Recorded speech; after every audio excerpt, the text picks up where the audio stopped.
반갑습니다. 이번 시간에는 문화 변동의 요인과 그 과정에 대해서 설명해 보도록 하겠습니다. 이번 시간 주요 학습 목표는 첫 번째, 문화 변동의 요인을 설명할 수 있으며 두 번째, 문화 변동의 다양한 유형을 설명할 수 있습니다. 주요 학습 내용으로는 발명과 발견, 직접 전파, 간접 전파, 자극 전파가 있으며 마지막으로 강제적 자발적 문화 접변으로 구별할 수 있습니다. 첫 번째, 문화 변동의 요인과 과정에 대해서 학습해 보도록 하겠습니다. 문화 변동의 원인으로는 내적 요인과 외적 요인으로 구별됩니다. 내적 요인은 그 문화가 변동하는 원인이 한 사회 내부에 있었으면 내적 요인, 문화가 변동하는 원인이 바깥 사회, 다른 사회에 있었다면 외적 요인으로 구별합니다. 내적 요인에는 발명과 발견이 있으며 외적 요인은 전파되었다 라고 해서 전파로 나누고 이것은 다시 직접 전파, 간접 전파, 자극 전파로 구별됩니다. 첫 번째, 내적 요인에 대해서 알아보도록 하겠습니다. 내적 요인은 발명이라고 하는 게 있는데 발명은 기존에 없었던 것에서 새롭게 만들어낸 것을 뜻합니다. 존재하고 않았던 기술이나 사물 등을 만들어내는 행위나 그 결과물을 발명이라고 하고 발명품과 같은 물건뿐만 아니라 보이지 않는 제도나 관념도 하나의 발명이라고 할 수 있습니다. 대표적으로는 현미경, 컴퓨터, 종이, 문자 등이 발명품 물질적인 문화이고 종교나 계몽 사상, 연금 제도나 관념으로서 발명이라고 할 수 있습니다. 민주주의, 자본주의, 사회주의 이러한 사상, 이념들도 발명, 사람들이 만들어낸 것이며 연금 제도 혹은 교육 제도들도 그 사회 구성원들이 사회에 맞게 만들어낸 것입니다. 따라서 이것은 발명에 해당합니다. 발명은 다시 1차적 발명과 2차적 발명으로 나뉘는데 1차적 발명은 처음으로 새로운 문화 요소를 만들어내는 것을 뜻합니다. 대표적으로는 무기로 사용되었던 활의 발명이 있습니다. 하지만 사람들이 이러한 활을 무기로서만 사용하는 것이 아니라 음악적인 요소로 한번 만들어 볼까 라는 생각으로 활을 응용하여서 새롭게 현악기라고 하는 음악 기구를 만들어냈다면 이것은 2차적 발명에 해당합니다. 즉 1차적 발명이 기본 원리, 응용이 되어서 2차적 발명이라고 하는 기존에 없었던 새로운 문화를 만들어냈다면 이것을 2차적 발명이라고 할 수 있겠습니다. 발견은 존재하고 있었으나 알려지지 않았던 사물이나 원리 등을 찾아내서 만들어낸 행위나 결과물을 뜻합니다. 대표적으로는 세균, 바이러스, 불 등이 있습니다. 세균이나 바이러스 같은 경우에도 기존에 존재하였으나 사람들이 실험을 통해서 이러한 것들이 있구나, 이것을 어떻게 응용하거나 치료해 볼까 하고 새로운 행동을 만들어냅니다. 이런 것은 발견에 해당하는 사례이고 불도 기존에 존재하였으나 사람들이 불이라고 하는 존재를 몰랐다가 불을 어떻게 활용하고 사용하는지 방법을 깨닫게 되었습니다. 이런 것을 발견이라고 할 수 있겠습니다.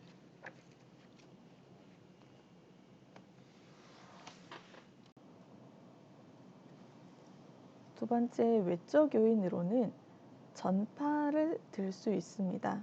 그리고 이러한 전파는 세 가지로 분류가 됩니다. 첫 번째는 직접 전파로, 직접 전파의 경우 사람이 직접 그 사회, 다른 사회에 이동하면서 어떠한 물품이 새롭게 만들어진 것을 뜻합니다.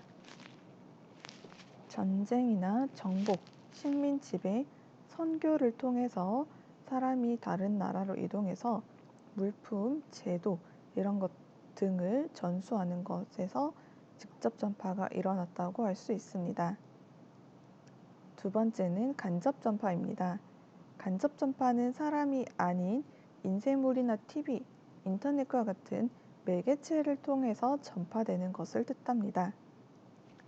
오늘날의 한류 같은 경우는 유튜브라고 하는 인터넷을 통해서 전 세계로 많이 확장되고 있습니다. 이런 것이 간접 전파의 대표적인 사례라고 볼 수 있겠습니다. 세 번째는 자극 전파입니다. 자극 전파는 어떠한 형태가 있는 것이 아니라 아이디어를 통해서 새로운 문화 요소를 만들어내는 것을 뜻합니다. 자극 전파는 전파와 발명의 결합으로 외부 사회의 문화 요소로부터 새로운 문화가 새롭게 만들어지는 것을 뜻합니다. 대표적으로는 세코야라고 하는 문자가 있습니다. 세코야는 체로키족 혼혈 추장이 백인이 사용하는 알파벳의 아이디어를 얻어서 만들어낸 문자입니다. 이것은 알파벳이 어떻게 만들어졌는지 원리를 응용하여 자신의 문자를 새롭게 만들어냈기 때문에 자극 전파의 사례라고 볼 수 있겠습니다.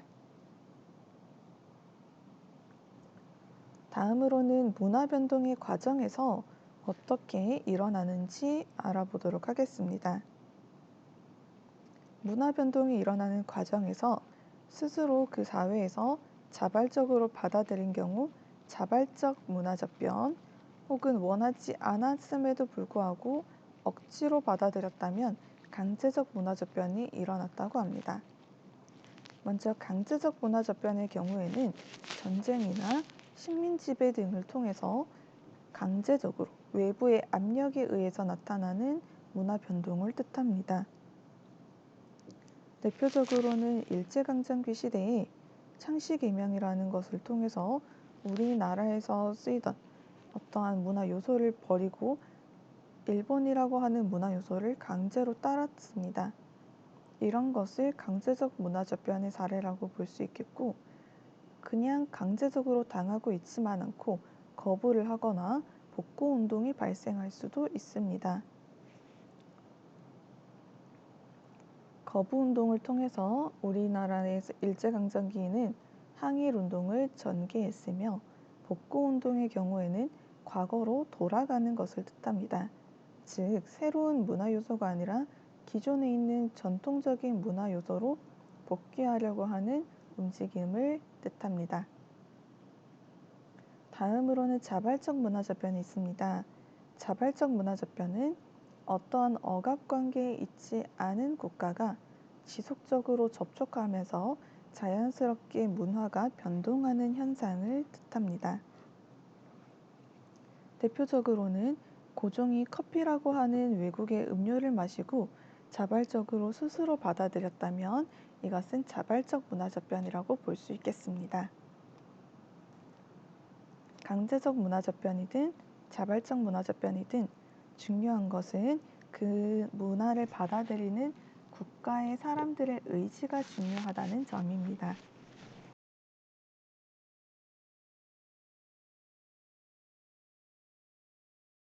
이번 시간에는 문화 변동이 일어나는 요인과 과정에 대해서 살펴보았습니다. 문화 변동이 일어나는 내적, 문화 변동이 일어나는 원인이 한 사회 내부에 있으면 내적 요인이고, 대표적으로 발명과 발견이 있었습니다. 문화 변동이 일어나는 원인이 바깥 사회에 있었다면 우리는 그것을 전파라고 하였고, 전파는 사람이 다른 문화의 요소를 전파시키는 직접 전파, 사람이 아닌 매개체가 전달하는 간접 전파, 어떠한 다른 사회의 아이디어로부터 새로운 문화 변동이 일어나는 경우를 자극 전파로 구분하였습니다. 그리고 이렇게 문화 변동이 일어나는 과정이 그 사회 구성원들이 자발적으로 받아들였다면 자발적 문화접변, 혹은 억지로 원하지 않는 데 받아들였다면 강제적 문화접변으로 구별하였습니다.